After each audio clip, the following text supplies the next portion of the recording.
Disclaimer: this story is a dramatized narrative for entertainment purposes.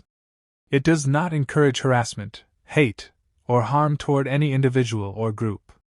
I was lying in bed, burning up with a 102-degree fever, barely able to lift my head, when she walked in, dressed to go out, makeup perfect, heels clicking on the floor like nothing was wrong.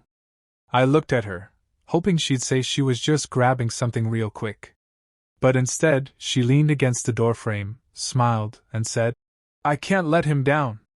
He's been looking forward to this concert for weeks." Him, was her male best friend. The one she swore was like a brother. The one she said I had nothing to worry about. I blinked, trying to process her words through the heat and dizziness. I croaked out one word. "Really?" And all she said was, "Don't be dramatic, it's just one night." I didn't yell. I didn't beg. I just looked at her and said, "I see."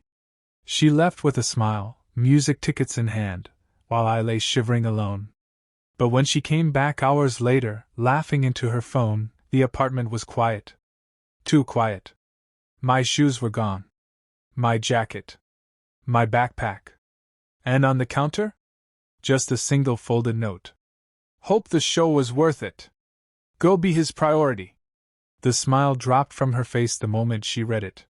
She called my name once, twice, but there was no answer. Not that night. Not the next morning. She didn't know it yet, but the damage had already been done. And this was just the beginning. It wasn't the first time she had put him first. I just never thought she'd do it while I was sick, barely able to stand. There were signs, so many little signs, I kept brushing off. The way her phone lit up with his name late at night. The private jokes I was never in on. The sudden weekends she said she was just helping him through something. I didn't want to be that insecure guy, you know? The jealous one. So I stayed quiet. Trusted her. But lying there, sweating through my sheets while she laughed at some opening band across town, something inside me cracked. It wasn't just the fever. It was years of swallowing doubt. Of always being the one who understood, who compromised, who waited for her to remember I existed too. We'd been together for years. I'd been planning to propose, already had the ring hidden in my sock drawer. Funny, right? The same drawer I emptied that night before I walked out. I didn't go far. Just to a friend's place. I needed time to think.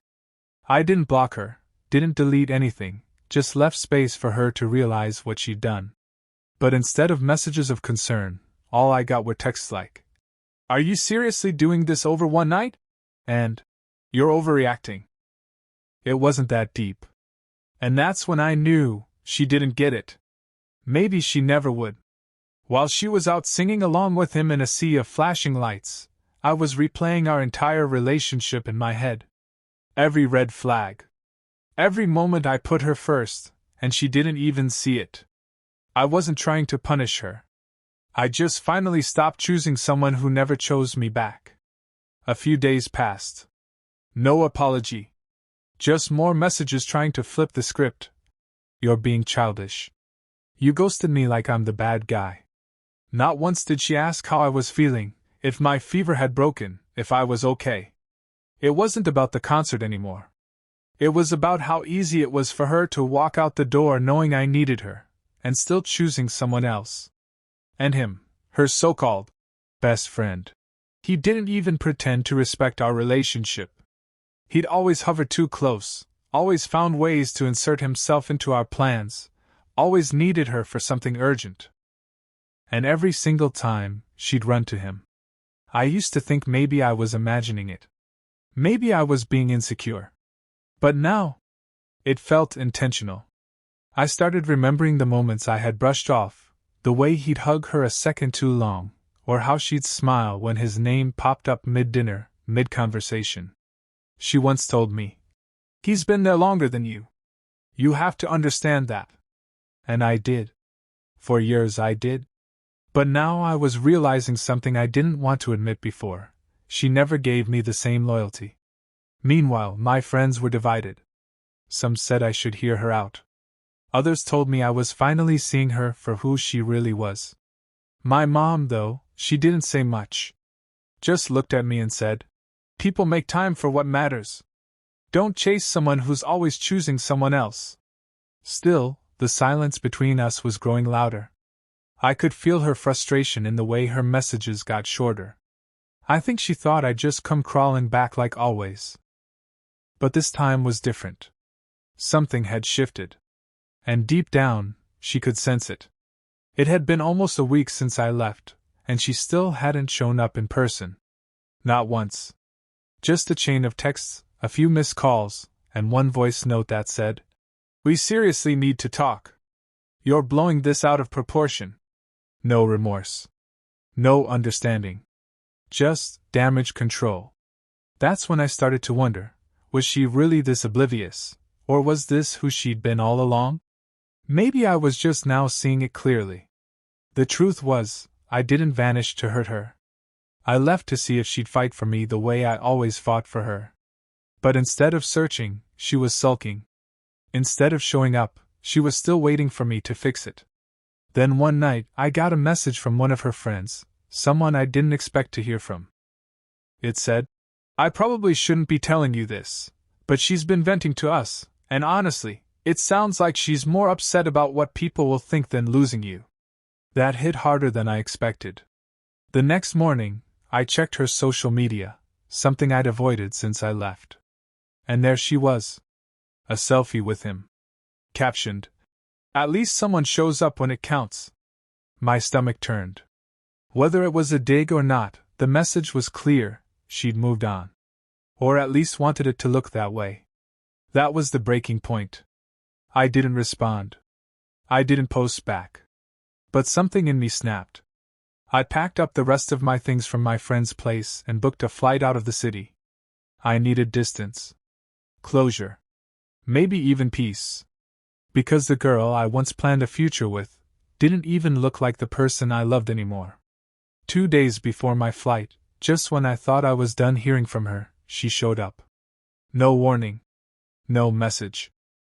Just a knock on the door of my friend's apartment, and there she was, eyes red, hair tied back, holding the note I had left on the counter like it was some kind of weapon. "I can't believe you just disappeared," she said, voice shaking. "That's not how people who care solve things." I almost laughed. Care? After everything? After choosing a concert, him, and her image over the man who lay in bed struggling to breathe? But I didn't say anything right away. I let her speak. And that's when it came, her confession. Something I never expected. She admitted they kissed. That night. After the concert. "It was just a moment," she said quickly, eyes darting away. "I was drunk. I felt confused. I thought you were gone for good." Every word felt like a slow knife twist. And worse? She wasn't telling me out of guilt.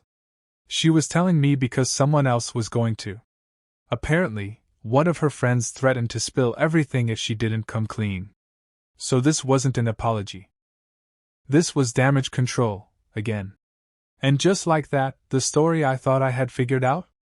It changed completely. She hadn't just chosen him once, she crossed a line I could never uncross. She reached out, trying to touch my hand, saying she missed me. That it was a mistake. That she still loved me. But I pulled back. My heart was racing, but my voice stayed calm. Because what she didn't know was that I'd already made one last move behind the scenes. Something that would change everything. I looked her in the eyes and said, "It's done." She froze, confused. "What do you mean?" I walked over to the counter and picked up an envelope I had been holding onto for days. "You remember our lease? How you insisted your name be on it too, just in case? Well, I talked to the landlord. I had it legally transferred. You're free to move in with him now, assuming he wants that."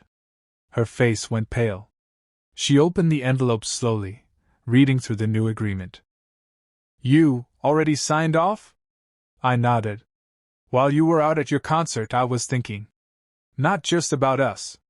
About how I've spent the last few years constantly giving, hoping you'd meet me halfway. She opened her mouth to argue, but I kept going. And just so you know, I left the ring on your dresser. I figured you'd want to pawn it, or maybe give it to someone who actually ranks higher than their best friend. She flinched. It didn't mean anything. The kiss. It was just a mistake. I stared at her. Yeah. So was trusting you. The silence after that was heavy. She didn't cry. Didn't beg. She just stood there, holding the envelope like it burned in her hands. But just as she turned to leave, she paused at the door and said quietly, "He doesn't even want me like that. He said I ruined everything." That was the twist I didn't expect. She lost both of us. And for once, I didn't feel bad. I didn't feel angry. I felt free. Because walking away wasn't weakness, it was finally choosing myself. After she walked out, I sat in silence for a long time. Not the kind that feels empty, but the kind that finally feels peaceful. Like everything I had been holding on to for too long had finally let go of me too. I didn't check her social media anymore. Didn't wait for a message or apology that would never come. I didn't need it. She made her choices, and so did I, choosing a concert over a sick partner, kissing someone she called just a friend, and only showing up when her secret was about to come out. That wasn't love. That was convenience. Habit. Control. And I wasn't going to be anyone's second option again. I stayed with my friend for another week before moving into a small place of my own. It wasn't fancy, but it was mine. Quiet, clean, and full of peace. Slowly, I started putting the pieces back together, focused on work, took care of my health, reconnected with people I had pushed away while trying to keep that broken relationship alive. One night, I opened my drawer and saw the velvet ring box I had packed in a hurry. I didn't cry. I didn't get angry. I just smiled sadly, closed it, and tucked it away for good. Looking back now, I realize that love isn't just about showing up when it's easy. It's about showing up when it's hard. And the moment she chose someone else's fun over my pain, the story between us was already ending. If you're watching this and holding on to someone who keeps making you feel like a backup plan, hear me when I say this: you deserve more. Don't wait for someone to value you after you're gone. Sometimes, walking away isn't giving up. It's choosing yourself for the first time.